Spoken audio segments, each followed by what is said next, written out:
আলাইকুম। আসলে একটা কিছু কথা শুনতাছি ইউটিউবে, তারপরে ফেসবুকে, ইনস্টাগ্রামে। কতটুকু সত্যি বলতে পারবো না, তবে যদি সত্যি হয়ে থাকে তবে এই কাজটা করাটা উচিত।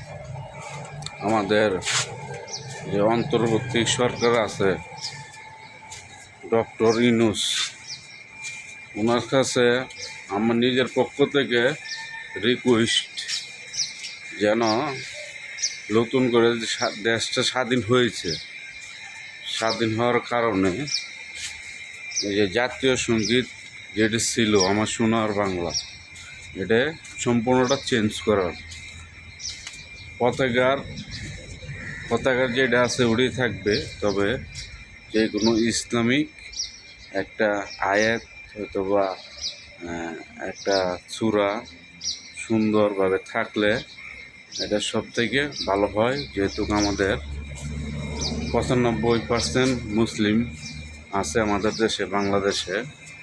সেই জন্যে আমি ওনাদের কাছে রিকোয়েস্ট করব যেন জাতীয় সঙ্গীতটা চেঞ্জ করে এবং যে পতাকা আছে পতাকার মধ্যে যেগুলো একটা কোরআনের আয়াত থাকবে, না হলে হয়তো একটা সূরা থাকবে, তাহলে আমাদের নতুন যে দেশটা স্বাধীন হয়েছে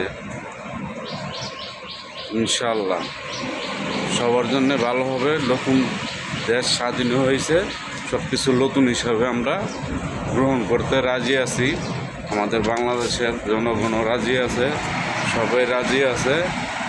তো আমার কথাগুলো ভালো লাগে আপনাদের কাছে। তো আপনাদের কাছে রিকোয়েস্ট, একটা ভিডিওটা শেয়ার করে দিবেন কীরকম হয়েছে। আল্লাহ হাফেজ।